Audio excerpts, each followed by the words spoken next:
अब बच्चे आ जाओ थर्ड पॉइंट में। Third point is continuous set. Continuous set है तो कंटिन्यूस सेट को हम इन डिटेल मतलब अलग से पढ़ेंगे। कंटिन्यूस सेट में कुछ इंपॉर्टेंट सेट्स हैं उसको हम देखेंगे। कंटिन्यूस सेट में हम लोग क्या करते हैं, इसको रिप्रेजेंट करते हैं एक तो ऐसे लार्ज ब्रैकेट से और दूसरा ऐसे स्मॉल ब्रैकेट से और तीसरा लार्ज और स्मॉल के कॉम्बिनेशन से भी रिप्रेजेंट करते हैं। ठीक है, तो देखते हैं इसको। इसमें क्या बोल रहा है कंटिन्यूस सेट में, it is represented by large bracket, close bracket and this small bracket, open bracket. ठीक है, अब इसका मतलब क्या है वो तुम ऐसे देखो, क्लोज्ड इंटरवल। इंटरवल किसे बोलते हैं? इंटरवल एक्चुअली जो होता है, इंटरवल वर्ड का मतलब क्या होता है, सबसेट ऑफ रियल नंबर। फिर तुम बोलोगे कि सबसेट किसे बोलते हैं, तो सबसेट हम पढ़ेंगे सेट थ्योरी में, बट अभी टाइम बीइंग इंटरवल और सेट इसको तुम एक ही मानो। सेट जब हम पढ़ेंगे तो उसमें सबसेट को डिटेल से पढ़ेंगे। तो तुम क्लोज इंटरवल बोलो या क्लोज सेट बोलो, एक ही बात है। जैसे हमने क्या किया, यहाँ पे ध्यान से देखो, हमने ये दो लार्ज ब्रैकेट बनाया। इसमें क्या लिखा, एक तो स्मॉल ए लिखा, कॉमा दिया, फिर एक स्मॉल बी लिखा।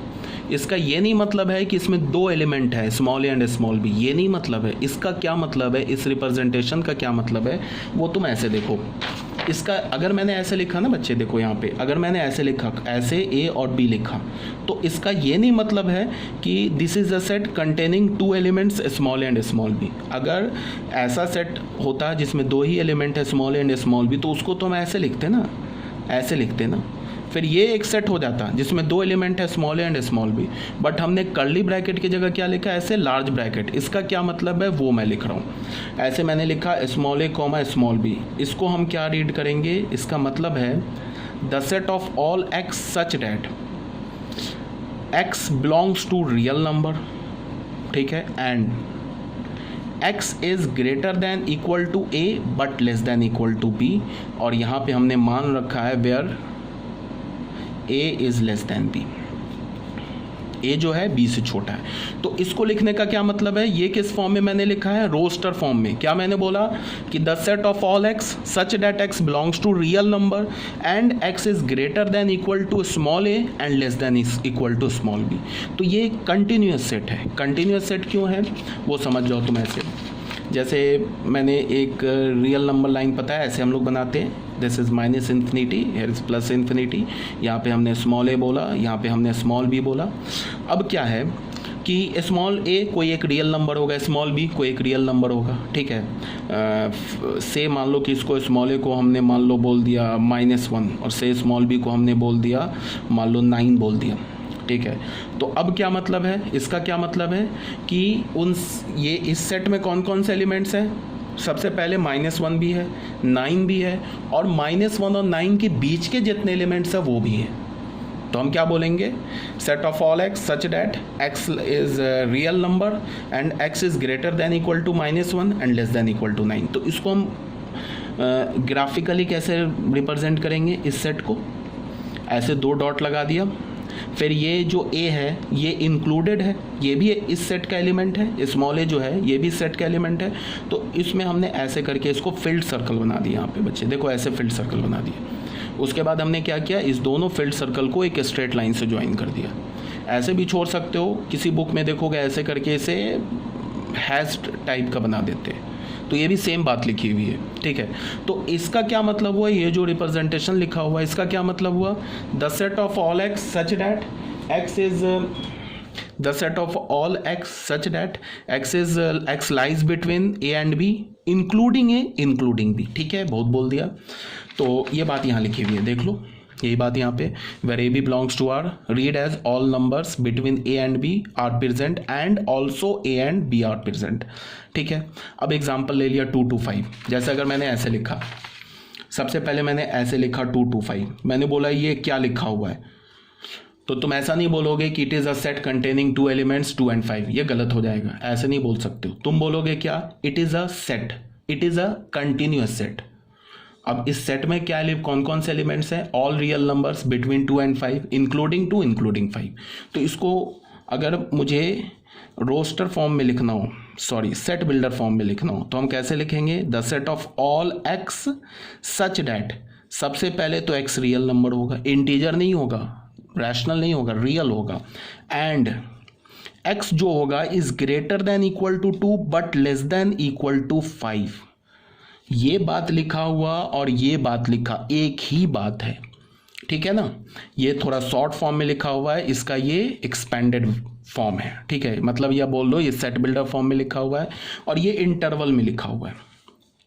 अब अगर इसको हम ग्राफिकली लिखेंगे तो कैसे बनाएंगे, एक हमने रियल नंबर लाइन बना लिया, ये माइनस इन्फिनिटी होता है, ये प्लस इन्फिनिटी होता है, पहली बात। दूसरी बात कि माइनस इन्फिनिटी को कभी तुम यहाँ पे ऐसे डॉट करके माइनस इन्फिनिटी नहीं लिख सकते, ये गलत हो जाएगा। क्यों? बिकॉज माइनस इन्फिनिटी कोई नंबर नहीं है, ये एक इंट्यूशन है, ये एक सोच है। आ रही है बात समझ में? इन्फिनिटी कोई नंबर नहीं है। और हमने क्या पढ़ा है कि इस स्ट्रेट लाइन पे जितने भी पॉइंट्स हैं वो हर एक पॉइंट एक रियल नंबर को रिप्रेजेंट करता है। तो अगर तुमने ये पॉइंट बना के यहाँ पे माइनस इन्फिनिटी लिख दिया तो इसका तुम क्या मतलब बता रहे हो कि ये जो पॉइंट है ये माइनस इन्फिनिटी को रिप्रेजेंट करता है। और हमें पता है कि इस स्ट्रेट लाइन पे जितने भी पॉइंट्स है वो तो रियल नंबर को रिप्रेजेंट करता है। तो इसका क्या मतलब हो जाएगा कि minus infinity is a real number which is not true. Infinity minus infinity कुछ नहीं होता, बट ये एक सोच होती है कि हमने बोला नंबर बढ़ते जा रहा है, कितना बढ़ा, तो हमने बोल दिया माइनस इन्फिनिटी हो गया, ये सॉरी प्लस इन्फिनिटी हो गया। तो प्लस इन्फिनिटी हो गया तो कोई अगर स्टूडेंट पूछेगा कि सर प्लस इन्फिनिटी हो गया तो बताओ कौन सा नंबर हुआ, तो अभी तक दुनिया में किसी ने भी प्लस इन्फिनिटी के बारे में नहीं बताया कि प्लस इन्फिनिटी जाके कौन सा नंबर होगा, ठीक है। या माइनस इन्फिनिटी कोई नंबर घट रहा है, घटते घटते कहाँ तक घट सकता है ये हमें नहीं पता है, इन्फिनिटी तक घट सकता है, ठीक है। तो ये बात समझ में आनी चाहिए। उसी तरह से हम यहाँ पे पॉइंट देके पॉजिटिव इन्फिनिटी नहीं लिखेंगे, इसीलिए मैंने माइनस इन्फिनिटी को यहाँ पे ऐसे नीचे लिखा है, प्लस इन्फिनिटी को यहाँ पे ऐसे नीचे लिखा है, सेपरेट लिखा है, इस रीज़न से ऐसे नहीं लिखेंगे, ठीक है ना। ये बात आ रही है आपको समझ में। अब आ जाओ फिर इस पॉइंट पर, मैंने लिखा ना 2 से 5, तो 2 कहीं पे यहाँ पे होगा, 5 कहीं यहाँ पे होगा।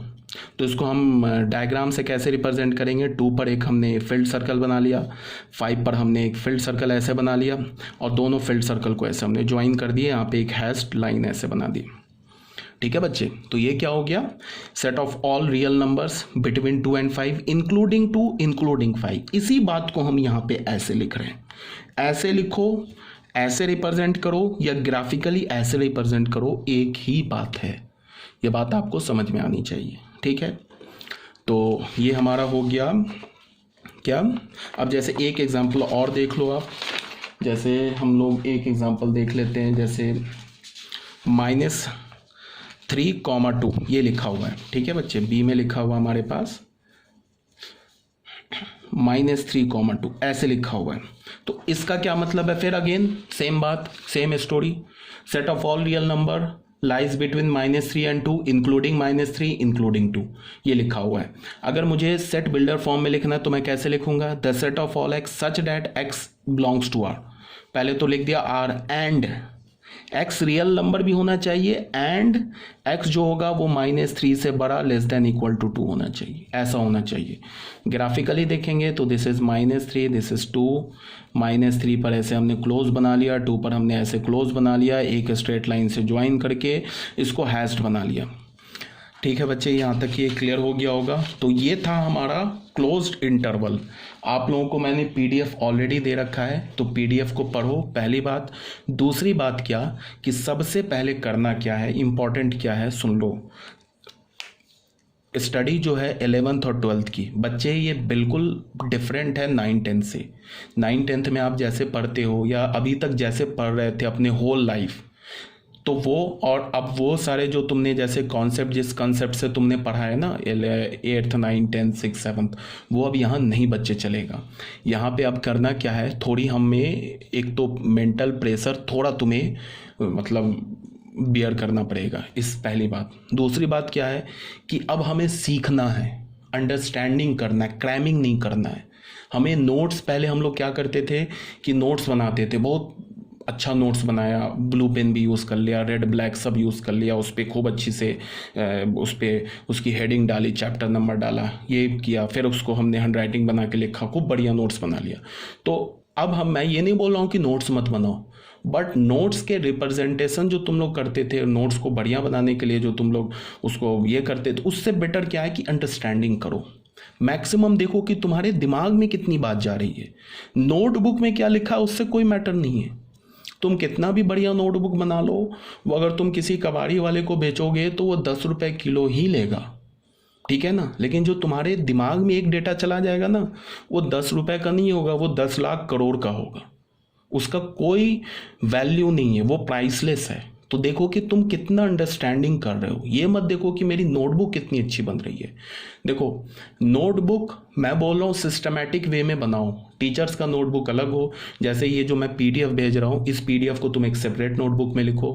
फिर जो एनसीईआरटी जो हमारा टेक्स्ट बुक है, उस टेक्स्ट बुक के जितने भी क्वेश्चंस हैं उस सारे क्वेश्चन के लिए तुम एक सेपरेट नोटबुक रखो। फिर एक तीसरा नोटबुक बनाओ जिसमें तुम प्रैक्टिस करोगे, ठीक है। बट इसको सिस्टमैटिक वे में हम लेके अरेंज वे में लेके चलना है, ठीक है। बट उस पर बहुत ज़्यादा हमें ये नहीं करना है। जैसे अब तुमको मैं बोल रहा हूँ एनसीईआरटी का नोटबुक बनाओ, तो तुम्हें करना क्या है, जैसे देखो कुछ बच्चे क्या करेंगे एनसीईआरटी के नोटबुक में कि वो पहले क्वेश्चन लिखेंगे रेड पेन से, उसके बाद नीचे सॉल्यूशन लिखेंगे। तो अब यहाँ पे जो स्मार्ट स्टूडेंट होगा वो सोचेगा कि मैं क्वेश्चन क्यों लिखूँ, क्वेश्चन तो ऑलरेडी एनसीईआरटी में लिखा हुआ है, तो वो क्वेश्चन नहीं लिखेगा। जितना टाइम वो क्वेश्चन लिखने में उस एक्सपेंड करेगा, उस टाइम में वो क्वेश्चन को 2 बार पढ़ के अच्छे से समझ लेगा, या जो सॉल्यूशन करेगा उसी सॉल्यूशन को 2 बार करेगा तो उसे अच्छे से याद हो जाएगा। मतलब ये है कि इन सब चीज़ों को भी अब आपको ध्यान में रखना है। मतलब ये क्लास जो 11th है ये थोड़ा 9-10 से डिफरेंट है। मैं डरा नहीं रहा हूँ तुम लोगों को, बट तुम्हें बता रहा हूँ कि थोड़ा तुम्हें स्मार्ट बनना पड़ेगा। मतलब कंस्ट्रक्टिव स्टडी करना, स्मार्ट स्टडी करना होगा, ठीक है। जो काम बेफिजूल होता है, जिसमें हमें लगता है कि बच्चे पढ़ रहे होते बट एक्चुअली में नहीं पढ़ रहे होते, वो सब काम हमें छोड़ना होगा। एनसीईआरटी की नोटबुक बनानी है। हमारा मेन मोटो क्या है, हमारा मेन मोटो है कि कितना हम अंडरस्टैंडिंग कर पाए। चैप्टर नंबर लिखा, एक्सरसाइज लिखा 3.1 लिखा, क्वेश्चन नंबर 1 हमने एनसीईआरटी से रीड किया, पीडीएफ भी है तुम्हारे पास नेट के थ्रू या बुक भी है, रीड किया, नीचे लिखा सॉल्यूशन 1, उसको सॉल्व कर लिया, ठीक है। आई होप आपको समझ में आ रहा है कि होगा कि मैं क्या आपसे कम्युनिकेट करना चाह रहा हूँ, क्या बोलना चाह रहा हूँ, ठीक है।